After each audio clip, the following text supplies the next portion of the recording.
Boa tarde. Hoje é domingo, 28 de setembro de 2025, às 5h26, e eu quero falar com vocês sobre três assuntos. Em primeiro lugar, alguns avanços na IA ocorreram nas últimas semanas. Em segundo, eu vou comentar um pouco sobre a minha filosofia, e os meus valores, não dinheiro, valores éticos, morais e filosofia em si, né? Que me levaram a fazer meu produto, Clone Sua Voz, e por que que eu os escolhi. E em terceiro lugar, eu quero falar sobre algumas novas possibilidades que a IA traz aos desenvolvedores, né? Então vamos lá. Começar aqui pelo azul. Esse aqui é mais rápido que fazer slides, né? Então, os avanços recentes em IA que eu vi essa semana, né? Então a gente vai ter avanços em muitas categorias, mas o que mais interessa às pessoas é quando fica mais rápido, né? E fica mais barato. E a qualidade supera um pouco melhor, porque acho que em termos de qualidade a gente sabe que a gente já chegou num ponto muito interessante, né? Dá para melhorar, mas com o que tem já dá para fazer muita coisa. Por exemplo, aqui dos modelos da Qwen. A Qwen lançou vários modelos aqui, não tem nem como falar sobre todos, né? Se vocês quiserem olhar na playlist pública que eu vou deixar nos comentários, tem uma playlist, deve ter uns 3.000, 4.000 vídeos lá atualmente. E tem muitos vídeos sobre o Qwen, né? Tem um modelo que saiu recentemente que ele tem resposta multimodal. Então, você pode mandar para ele vídeo, foto ou texto, e ele responde com texto e áudio.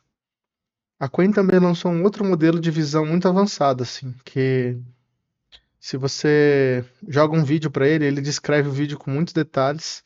Eu vi um exemplo lá que eles colocavam um cachorro que estava bebendo água de um vaso sanitário aí ele descrevia a raça do cachorro, a coleira do cachorro, o tipo de piso do chão, o que estava acontecendo.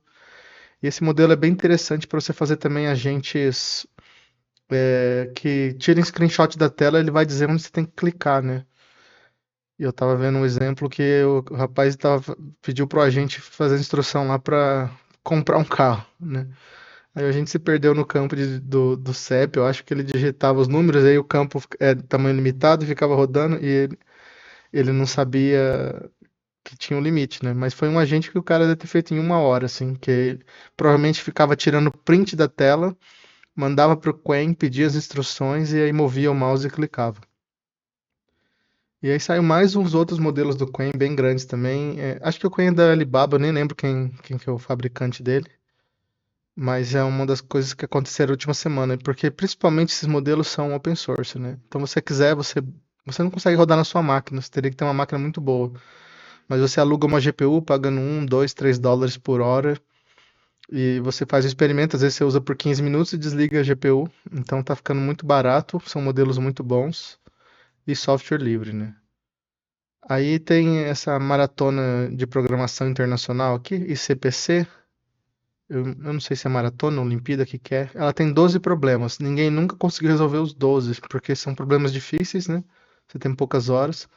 O agente da OpenAI, o Codex, usando o GPT-5, resolveu os 12 problemas de forma correta, né? Então, fica de maneira incontestável quem dizendo assim, puxa, uma IA, ela tá mais avançada que o ser humano. Por que muita gente não consegue ter essa percepção? Porque eles usam o chatbot. E aí, igual você vê nos benchmarks, que eles usam zero shot ou one shot, você ouve as duas terminologias, que é você faz um prompt e espera a resposta correta de primeira. Mas nenhum ser humano faz assim. Você não pede para um grande escritor, fala, escreve um romance de uma tacada só. E não pede para um matemático também resolver uma equação de uma tacada só. O ser humano tem esse loop de feedback, né? Ele faz, ele olha o resultado, ele se corrige. Mesma coisa está dirigindo um carro, você vira um pouco o volante, você vira de volta para corrigir a rota. E a mesma coisa com o agente de IA. Então, se você tem um agente tipo Cloud Code, Codex, que é o da OpenAI, o Gemini, qualquer um que seja, ele vai agir da mesma forma. Ele vai fazer a tarefa, ele vai testar, ver se está correto, e vai continuar fazendo até acertar. E ele consegue fazer isso de forma rápida e barata, muito mais que um humano. Pode ser que ele entre num loop infinito ali, mas é muito fácil você criar mecanismos de que se ele entrou num loop, você corta aquele loop, né? Então vamos ver o que mais eu anotei aqui. Eu tava vendo um vídeo, também tem naquela playlist, que só neste ano foram 170 mil demitidos em tecnologia. Não é todo programador, tá? Às vezes o pessoal de suporte, de vendas, áreas correlatas. E então é muita gente, né? O que que esse pessoal vai fazer? Isso aqui é muito interessante porque, como tem muito programador que ganha muito bem nos Estados Unidos, ganham 300 mil, 500 mil dólares, mais os prêmios que eles têm lá de ações e tal. Essa galera aqui, provavelmente muitos deles vão abrir novas empresas. E aí eles podem ser uma grande concorrência. Então, as empresas de informática, elas vão estar ameaçadas por concorrentes novos, né? Muita gente também vai largar a área, falar assim, ah, essa área não tá boa. E isso vai ter impacto no mercado imobiliário, né? Porque o aluguel já é caro ali no Vale do Silício. O pessoal indo embora vai dar um choque de oferta e demanda. E tem que ver o que vai acontecer, né? Mas é muita gente. Uma área que nem assim, sempre no Brasil falava assim, tem 100 mil vagas sobrando, 200 mil sobrando. Acho que agora tem umas 400 mil. É que as empresas geralmente querem um funcionário muito específico, né? Eu lembro também uma época que eles falavam assim, puxa, lá em Berlim acho que eles precisavam de tipo 100 mil programadores por ano. Isso há uns 10 anos atrás. E aí você tem o contrário, né? Você tem esse choque de 170 mil demitidos. É uma mudança que a gente não vê desde os tempos da bolha de 2001 que estourou. Isso só nos Estados Unidos, né? No Brasil eu não sei como tá, mas o problema do Brasil é que o programador brasileiro ganha pouco, né? E então quem programa e sabe falar inglês já vai trabalhar para fora. E acho que para quem trabalha para fora pode ver que os salários estão caindo pela metade, assim, né? Tá bem concorrido, porque é muita gente inundando o mercado. Eu até queria dizer assim, é, se a gente está falando de IA, demissão, como sobreviver ao futuro, eu penso que o primeiro passo é a pessoa dominar a língua inglesa, né? E se ela souber outras línguas estrangeiras também, fica mais fácil para ela conseguir trabalho. E então acho que é uma das melhores habilidades de sobrevivência que alguém pode ter, né? Então o mercado tá bem ruim, né? E esses dias também saiu um óculos novo da Meta. Ele vem com uma pulseira, então essa pulseira ela analisa os seus impulsos neurais, né? Sistema nervoso. E você faz o gesto, você vai controlar o óculos. Acho que foi feito em parceria com a Ray-Ban, né? E eu não lembro os detalhes, porque o que eu tava achando engraçado é o seguinte, acho que a Meta e as empresas tinham que vir atrás da gente oferecer esses óculos para que a gente faça aplicativo para eles, né? Inclusive a plataforma é aberta, né? Mas tem que comprar, acho que deve ser uns US$ 800. Aí com o imposto vai dar mais uns 100%, né? Então se alguém tiver aí, me conta se é bom, né? Não sei se estão comercializando já ou se vai ser em breve também. Mas isso é um futuro que, desde aquela época que o Google lançou aquele Google Glass lá, que não deu muito certo, já faz quase uns 15 anos que a gente tá querendo chegar nessa área e agora acho que vai, né? Isso muda muito, né? Desde entretenimento até para muitas aplicações. Às vezes quem mexe com engenharia, às vezes o cara tá mexendo com um aparelho ali, você tem um óculos que te mostra como você agir, né? Realidade aumentada é muito interessante, né?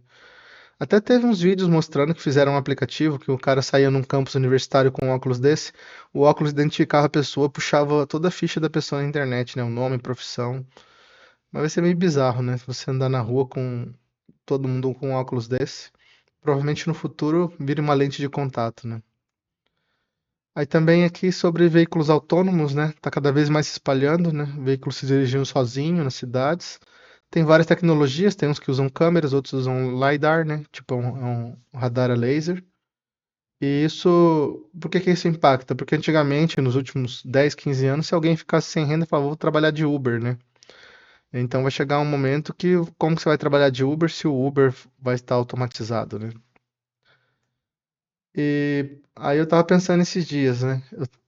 Que nem assim, às vezes vou no mercado, produto de limpeza tá muito caro, assim. Aí eu tava lá no próprio Wi-Fi do mercado, eu entro na Amazon, eu olho o mesmo produto, eu vejo, puxa, se aqui no mercado tá 40, na Amazon tá 25 frete grátis.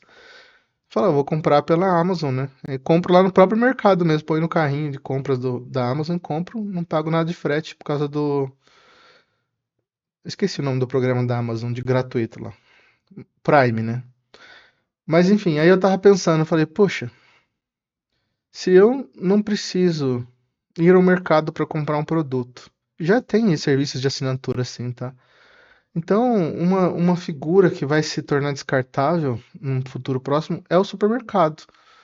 Do mesmo jeito que tem as dark kitchen, tipo no iFood, que é um restaurante que ele não tem fachada, é só uma cozinha industrial e eles vendem os produtos, já existem uns mercados que tem um galpão dark, é só um galpão, a pessoa compra pela internet e o produto é entregue em casa. Mas se você parar para pensar, se daqui a alguns anos, com os veículos autônomos e com drone, que vai ser muito mais barato, você vai poder receber o produto direto da indústria. Então, se você quiser comprar um celular, você não vai precisar mais ir na loja da Apple. Você pode comprar pela internet e vai vir um drone te entregar o celular na sua casa, ou comida, uma televisão. Então, isso é uma coisa que vai mudar muito o futuro, essa questão dos veículos autônomos e drones para as entregas. Então, lojas de roupa, supermercados podem se tornar obsoletos, assim, e isso vai mudar como funciona uma Amazon, um iFood, né? Porque você vai ter um frete muito mais barato, que o drone é pequeno, deve pesar 1, 2 quilos, e chegando a um ponto que legalize que eles possam trafegar por aí, né? Porque os de hoje fazem muito barulho, tá tendo avanços mudando o formato da hélice e tal, para não ficar aqueles unidos lá que incomoda muitas pessoas, né? E aí vem a última parte, que é por isso que eu tô gravando o vídeo, né? Porque a demora na propagação de informações. Então você vê, poucas pessoas têm tempo, ó, já foram 10 minutos de vídeo, 10 minutos é um luxo. Só essas poucas informações aqui já muda a perspectiva de muita gente.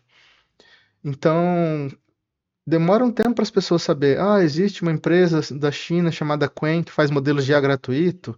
A IA tá tão boa que ela fez um recorde que nenhum humano consegue.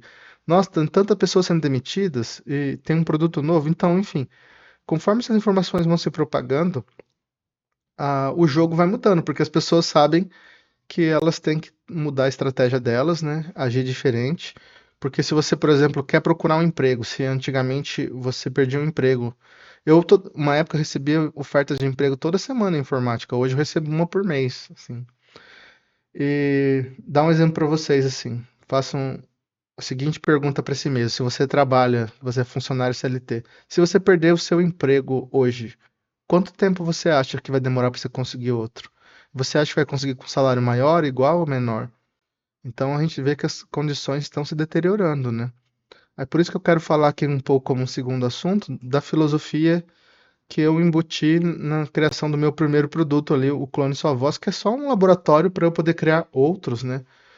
Porque a minha área de atuação, sou programador, eu gosto também de trabalhar na educação, então para mim a ideia é você construir um produto e aprender no processo e vender como um subproduto educacional esse conteúdo, né? Então aqui eu separei algumas ideias que eu tenho, assim. Essas são ideias minhas, mas que eu pego e adapto de outras pessoas, né? Então eu, por exemplo, eu sigo na versão gratuita a plataforma de microsas do Bruno Kamoto. E também esses dias eu participei de um evento que teve o CWB Startups, né? Que é uma associação de startups em Curitiba. E aí eu percebi que lá muita gente, eles preferem fazer B2B, né? Business to business, vender para empresas. Eu não criticando ninguém aqui, mas dizendo assim, eu acho que não vale a pena. Porque eu lembro uma vez que eu fiz uma entrevista para uma empresa alemã, aí ele estava explicando, a gente é uma startup de uma grande empresa. Então, se você pega uma empresa muito grande, assim, que é uma indústria, é uma indústria siderúrgica, metalúrgica, alguma coisa assim. As empresas, elas têm uma estrutura rígida. Até porque se você contrata um funcionário ali, recém-formado, 22, 23 anos, você quer oferecer estabilidade para ele. Igual, por exemplo, no Japão, que a senioridade é muito valorizada. E aí você fala assim, não, o mais velho recebe mais promoções e tal. E então você vai querer ter um plano de carreira para dizer para a pessoa, fica aqui, trabalha aqui, vale a pena. Mas a gente sabe que na prática, quando você chega com 30 anos, 40 anos, o seu salário está alto, eles acabam te mandando cegamente, nem sabe se você precisa ser útil ou não. Simplesmente porque seu salário aumentou muito e eles podem contratar alguém mais novo que acabou de sair da faculdade com muito mais qualificação, porque o mundo muda muito rápido, né? Mais barato. Então a gente sabe que é muito difícil você ficar trabalhando na mesma empresa 10, 15, 20 anos, que eles vão te exigir um monte. Fala assim, eles vão te pedir lealdade, né? Ó, trabalhe final de semana, faça hora extras. Mas você pode estar se perguntando onde eu quero chegar. O que eu quero dizer é o seguinte: como essas empresas elas têm uma estrutura muito rígida, antigamente elas tinham um departamento que é RD, Research and Development. Elas pegavam e tinham um departamento que eles investiam dinheiro para pesquisar e trazer alternativas e melhorar os processos internos delas, os produtos. Então isso é uma coisa da minha cabeça. Pode ser que eu esteja enganado, mas o que eu percebi é que essas empresas, elas falam assim: para que que eu vou gastar com R&D se eu posso me aproveitar de startup? Então, assim, alguém que trabalhou numa empresa 5, 10 anos, conhece bem, aí ele trabalhou na empresa e fala: escuta, eu vou abrir uma startup e vou resolver um problema que essa empresa tem e vender para ele. Só que você está levando todo o ônus. Se você trabalhasse no R&D da empresa, eles iam ter que te pagar seu salário, você ter todos os benefícios trabalhistas, e você poderia ganhar uma porcentagem do lucro, uma patente, por exemplo, quem fabrica chip de software. Mas não, eles pegam e simplesmente fazem eventos, organizam as startups e contratam das startups. Então você vê as pessoas se matando para abrir as próprias startups delas, elas não têm nada contra elas, não estão fazendo nada de errado. Mas as grandes empresas, elas criam esse ecossistema, estão se aproveitando para poder contratar barato. Então, assim, deixa as startups brigando e compra da que é vencedora e que oferece mais barato. E eles não têm o trabalho de fazer o R&D e eles podem continuar com a estrutura rígida e hierárquica deles e se aproveitar da habilidade do mercado.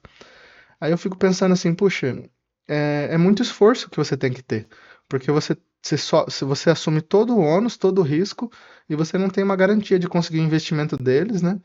E aí eles podem usar, então assim, eles terceirizam a inovação. A inovação não ocorre mais nas empresas, deixam para as startups, e eles criam todo um circuito, um ecossistema para patrocinar isso. E eu acho muito injusto, porque você vai levar boa parte do ônus. E aí por isso que eu acho que o negócio é você investir em Business to Client, B2C, você resolver o problema das pessoas, né? Então você vê alguns exemplos de empresas assim, tipo o Airbnb, né? O Airbnb não é uma startup que entrou ali para ajudar o setor hoteleiro a alocar as vagas que tem ali. Não, eles pegaram e falaram assim, se hospede na casa de uma pessoa. Depois eles cresceram, porque quando a empresa cresce demais, ela se desfigura, né? E agora eles lidam também, eu imagino, provavelmente com hotéis, essas coisas, né? Mas, tipo, se você pensar no Tinder, o Tinder seria uma ideia de você resolver o problema de relacionamento, de pessoas se encontrarem, não é para empresa, né? Não é igual uma empresa que faz casamentos, essas coisas assim. E você vê que esses aplicativos são ruins até, né? Ele não resolve o problema real. Tipo, o Tinder é caro e um monte de perfil zumbi, essas coisas assim. Você poderia fazer um aplicativo que é melhor, porque o Tinder não tem nenhuma barra de busca, né? Ele toma o tempo das pessoas. Aí você pergunta, como funciona a rede de distribuição? Hoje você usa marketing de influência. Se você pegasse um cantor famoso, um jogador famoso, tipo que nem aquele influencer lá que fica aí no Parque Barigui perguntando para as pessoas quanto você ganha, o que que você faz, você é solteiro. Se um cara desse divulga um aplicativo, você consegue 5, 10 mil usuários rapidamente, né?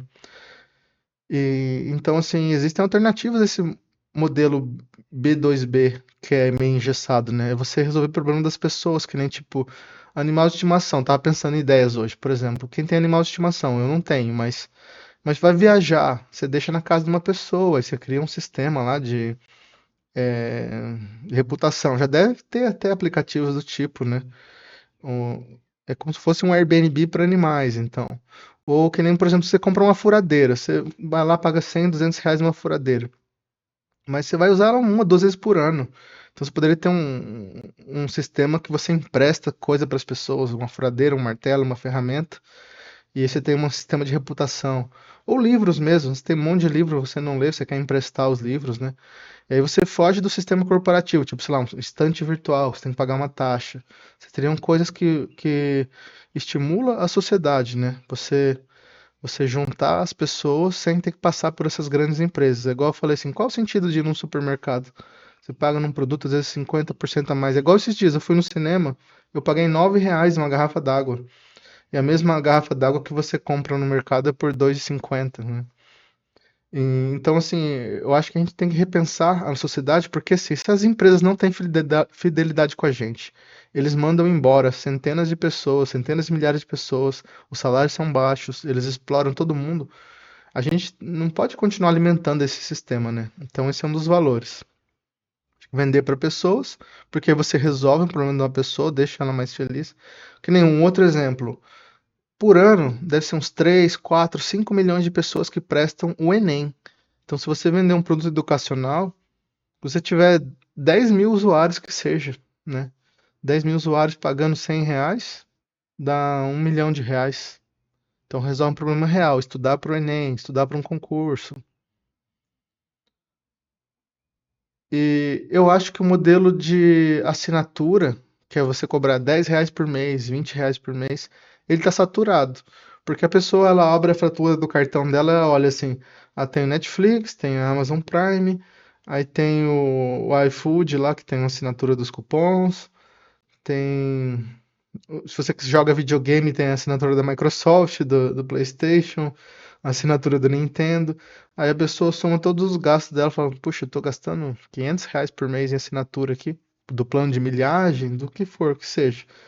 Aí as pessoas ficam meio assim: opa, eu me sinto meio explorado, né? Porque se você quiser assistir um filme legal que você assistiu em 1995, 2005, e esse filme pode estar na Netflix, em outra plataforma, mas e se ele sair? Você fica sem o filme. E antigamente você ia lá, comprava 3 DVDs por R$ 10 na Americanas, né? Então você não tem mais as coisas, né?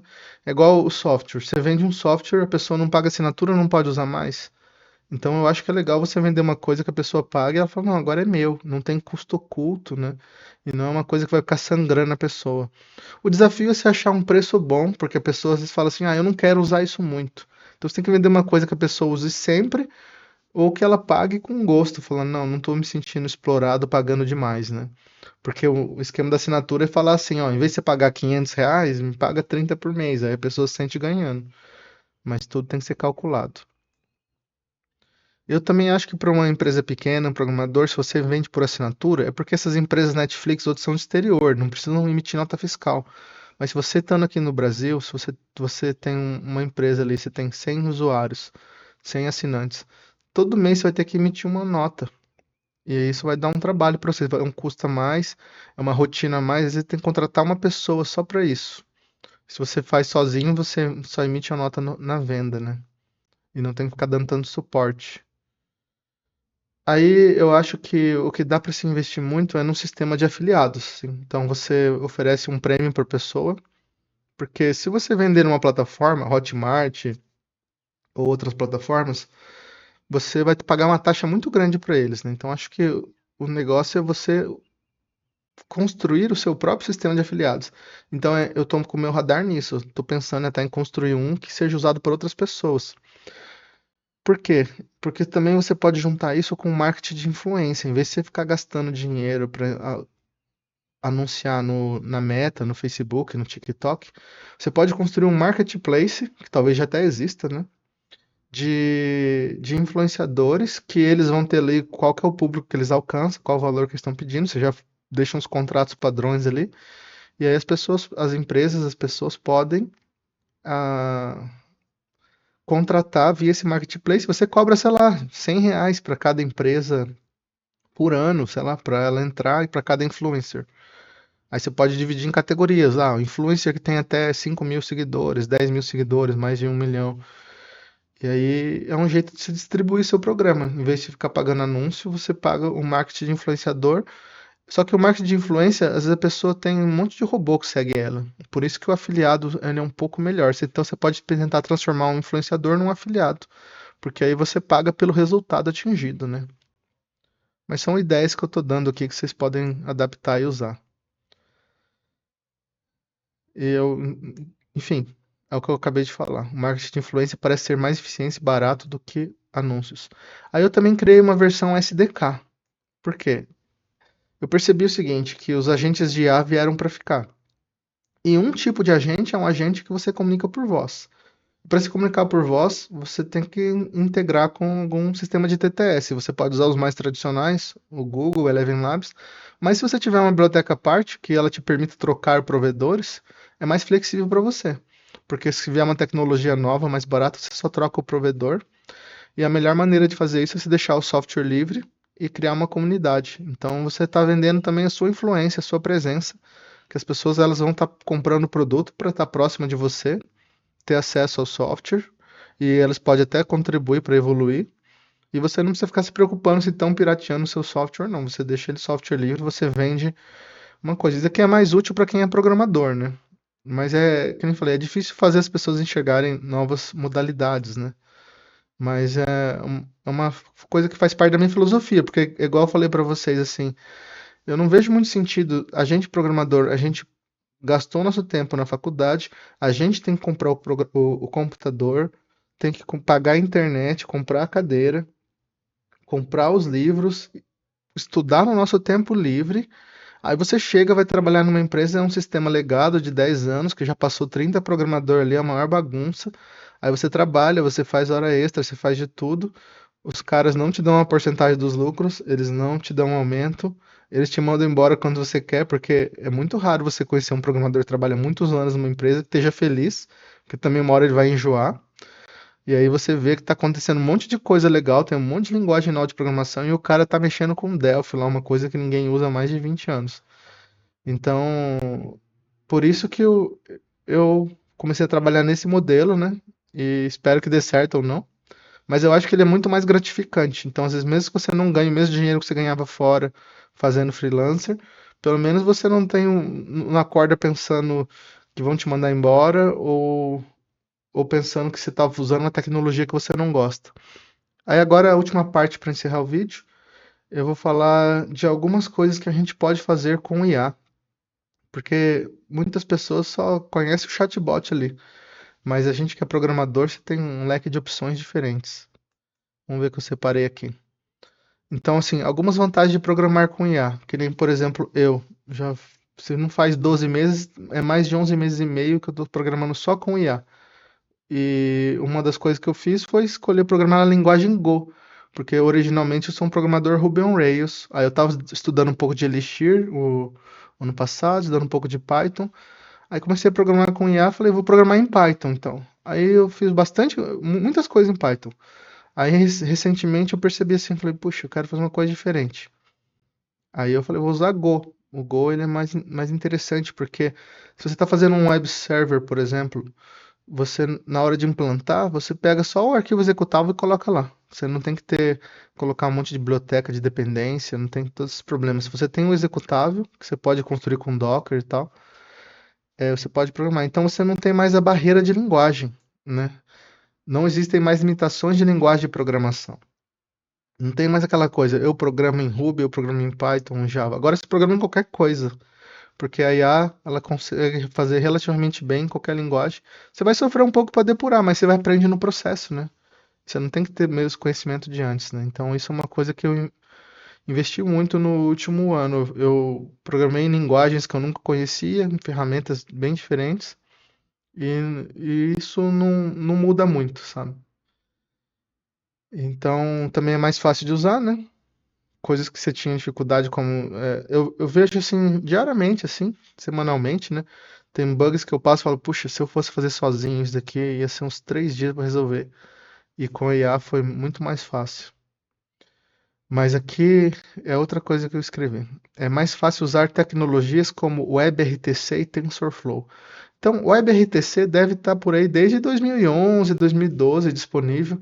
Eu lembro que tinha tutoriais falando, faça seu próprio Skype. Então, você tem comunicação peer-to-peer, né? Você pode mandar dados, pode mandar voz e vídeo. E eu mostrei aqui que nos vídeos anteriores como você pode construir um agente de IA. Agora, eu quero mostrar para vocês como você pode usar o TensorFlow. E hoje eu só vou explicar, mas eu quero fazer esses exemplos. Antes disso, eu vou mostrar os links que eu separei para vocês aqui, tá? Sobre IA, porque pode até ser uma bolha, mas ela não tem sinais de estar estourando agora. Aqui, as ações do Google, porque eles falaram esses dias que o Google estava valendo 3 trilhões de mercado, ó, 3 trilhões de dólares. Então, em 5 anos, eles subiram 246%. Só neste ano foi 50%. E esses tempos atrás eu falei, nossa, o Google tá bem parado, né? Então você veja assim, ó, ele ficou bem paradão, 150 em abril, aí teve um evento deles no final de maio, eu acho, subiu um pouco, aí eu falei, puxa, a ação do Google não sobe de jeito nenhum, né? Eu parei de olhar. Então você vê que ela foi de 166 para 255, porque no começo do ano ela estava 166, ó. Ela ficou de janeiro a, a junho, ela não se mexeu muito, subiu um pouco e caiu um pouco. E agora, ó, no último mês aqui, no final do mês de 212, deu um salto. E tem outras ações, ó. A da Meta, nos 5 anos foi 200%, mas nesse ano já foi 30%. Olha como ela estava baixa aqui em abril. E eles falam que a Meta é um pouco diferente, né? Porque ela faz tudo, deixa software meio que livre, né? Que nem as IAs que ela faz lá, o Llama, e a plataforma do óculos é aberta. E tem outra coisa interessante que é o seguinte, a Meta ela trabalha mais com publicidade, né? Então se as outras estão vendendo tecnologia, a Meta você pode dizer que é uma empresa de publicidade. Eu ouvi dizer que eles vão lançar uma versão paga do Facebook na Inglaterra, então talvez eles dê um reboot em redes sociais, acabe com esse lixo que ficou de propaganda para todo lado e você possa pagar e ter uma versão melhor, né? A Apple, na minha opinião, é uma empresa falida, assim, né? Ó, em 5 anos foi só 127%, que eu acho que eles não trazem, na minha opinião, acho que eles não trazem muita inovação.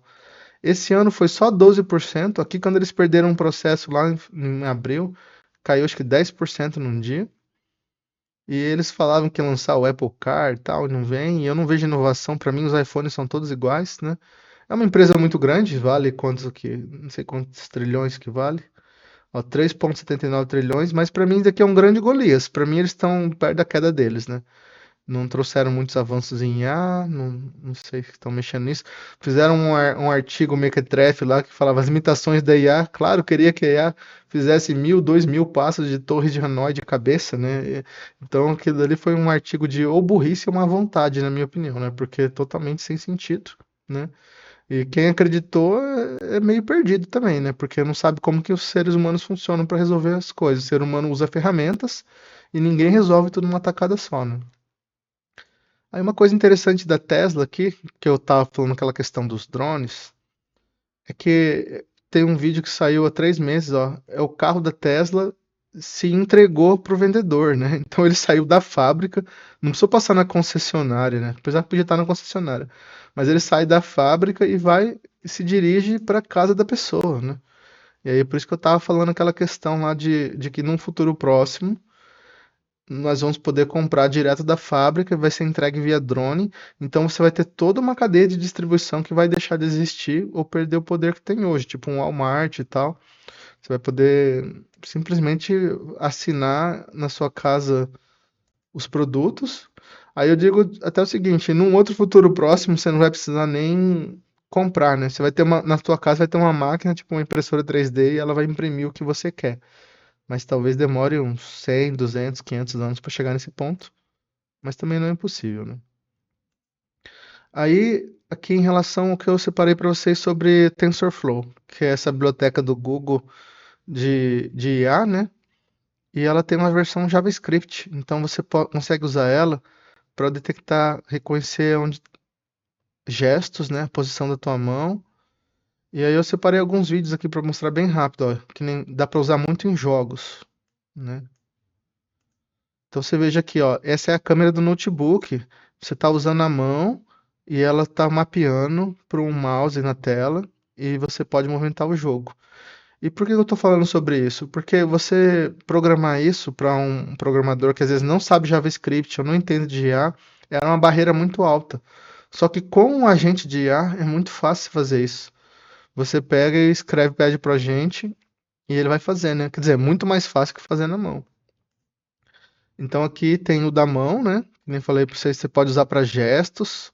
Você pode fazer uma interface, então que você tem a interface, você vai mexendo a sua mão, a pessoa clica, ó, quero esse, quero aquele. E jogos, né? Como eu falei, muito importante para jogos. Então aqui, se antes você teria que assistir um tutorial de 25 minutos, hoje você nem precisa muito, você simplesmente manda a IA fazer e nem se preocupa com o que está acontecendo ali, né? Faz um vibe coding ali. Então veja que ele consegue detectar todos os dedos, então você pode ter um comando, você pode simular um piano, né? Tan, tan, tan, eu já vi uns exemplos assim, que a pessoa aperta cada parte da tela, né? É uma tecla que toca. Então você pode fazer um piano, você pode fazer todo tipo de coisa, porque a criatividade humana é infinita, né? É porque antigamente dava muito mais trabalho, né? Aí esse daqui é da face. E isso é uma coisa também que, sim, a tecnologia já existe, só vai demorar um pouco para propagar, que é você ter substituição da face. Então você vai ter os deepfakes, você põe o rosto que você quer, vai mudar a sua voz, né? Eu quero ver se eu acho a parte certa que ele mostra aqui. Aqui, ó. Ele sabe onde está a tua boca, tá o nariz. Então você pode fazer, por exemplo, um sistema que, se você quiser, pode vender para uma empresa também, não tem problema. Que, sei lá, que pega o funcionário e analisa a expressão funcional, facial, não funcional, né? Quem não tá feliz vai ser mandado embora. Aí você pode pôr uma IA ali, ah, será que esse sorriso era falso? Qual que era a emoção da pessoa? Então você pode usar isso para vendas, né? Tá vendendo, sei lá, se você puder gravar a ligação, você sabe como que as pessoas estão reagindo. E aí você ganha dinheiro com isso, né? Tipo, você monetiza a reação das pessoas, ou você põe uma, que nem falei, põe uma máscara ali de IA em tempo real, tem tanta coisa para fazer, né? E aí esse daqui, deixa eu ver o que ele mostra. E aqui, ó, acho que ele mostra colorido. Então é muito legal, ó, é tempo real, é muito rápido. E quase todo mundo tem uma webcam, você pode usar também no celular. E aí pega as mãos, faz o gesto. Eu não sei se é esse, tem um que ele faz o gesto, mostra um emoji, tá vendo aqui, ó, mostrando o emoji.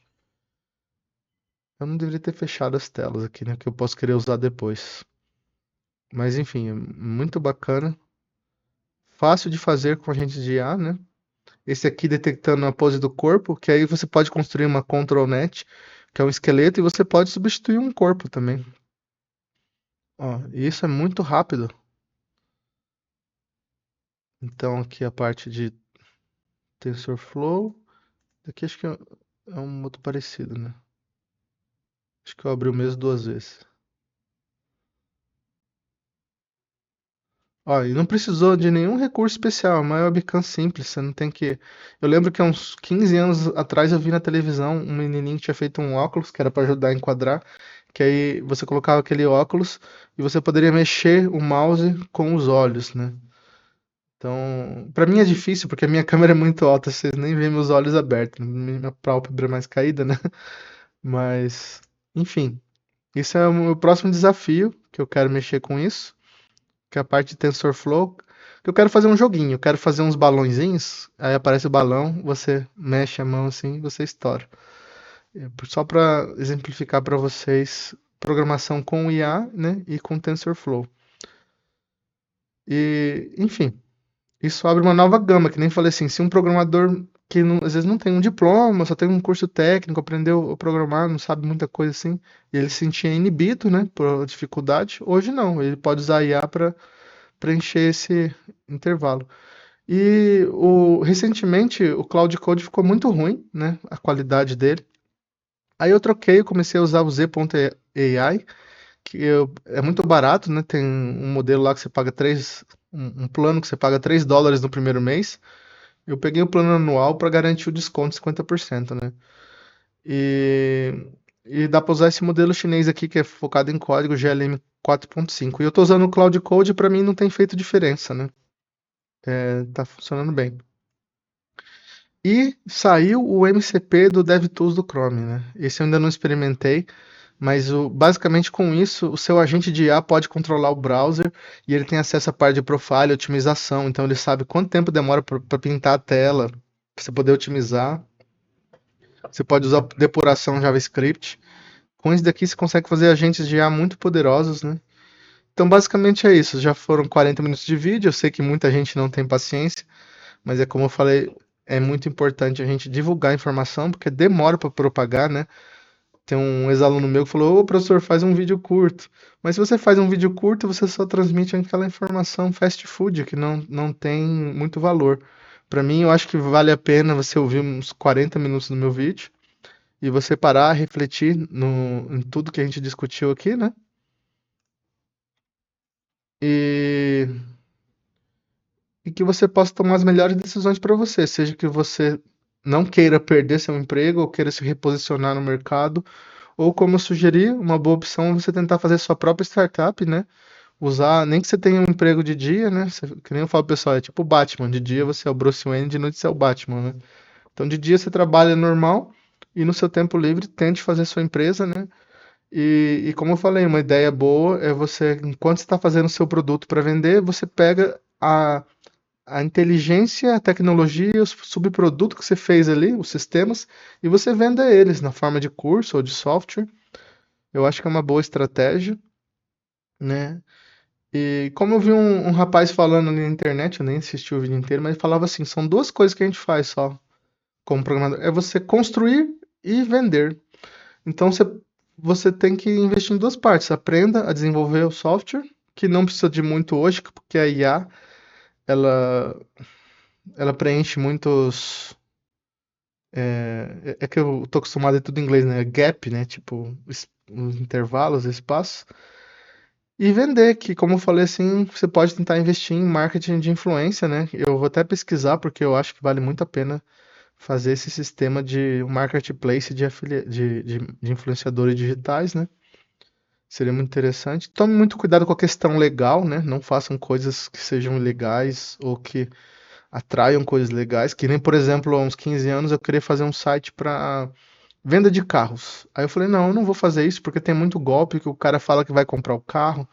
E aí chama o cara lá pra um cantinho isolado e sequestra a pessoa e rouba o carro. Aí eu falei, isso vai me dar dor de cabeça. Então tente fugir de coisas que envolvam questões legais. A minha recomendação, né? Tipo isso, ou coisas de saúde, hospitalar, eu acho que não vale o risco, né? Ou, por exemplo, sistema para pessoas que é menor de idade, assim, sei lá, e depois se alguém tem aquele Character AI lá, que tem um bilionário brasileiro que fez isso. Volta e meia, um adolescente se mata porque ficou conversando com a IA. Aí depois o cara toma um processo, tem que pagar, sei lá, 10 milhões de indenização. Aí você quebra a empresa, né? Então é melhor não lidar com assuntos sensíveis, né? Mas é isso aí. Espero que tenham gostado do vídeo, trocando ideias, porque eu já tô meio sem ideia para trocar, só vai sobrar a parte de tecnologia. Mas como eu falei para vocês, que assim, eu sou especialista em programação orientada a objeto, né, em Ruby, mas hoje eu acho que com a IA não tem tanto valor, porque eu gosto da parte estética de programar, fazer um código bonito, bem arquitetado, mas isso não dá dinheiro, né? Você pode fazer um código que seja muito lixo, e você ganha dinheiro. O perigo está na manutenção, mas você pode contratar um terceirizado pagando pouco, ou deixar a IA. O maior risco da IA é a parte de segurança, né? Então, se a pessoa não entende, você tem que tomar muito cuidado. Você deixar as API keys expostas, ou falha de segurança que o pessoal exfiltra o dado, né? Eles exfiltrate, né? Eles vão lá e roubam todos os CPFs do seu usuário, todos os endereços. Isso é muito perigoso. Mas isso acontece também em empresas que não usam IA, né? Até porque o maior risco numa empresa é um funcionário. Vocês viram aquele golpe que teve do Pix, de empresas afiliadas ao Banco Central lá, que acho que pagaram 15 mil para um funcionário, ele vazou a senha para os hackers lá, o usuário dele, que ele pode inventar depois que foi sequestrado e tal. E aí os caras roubaram alguns bilhões no Pix. Enfim, o maior risco sempre é o risco humano, né? É isso aí, um ótimo domingo a todos e tudo de bom. Até a próxima.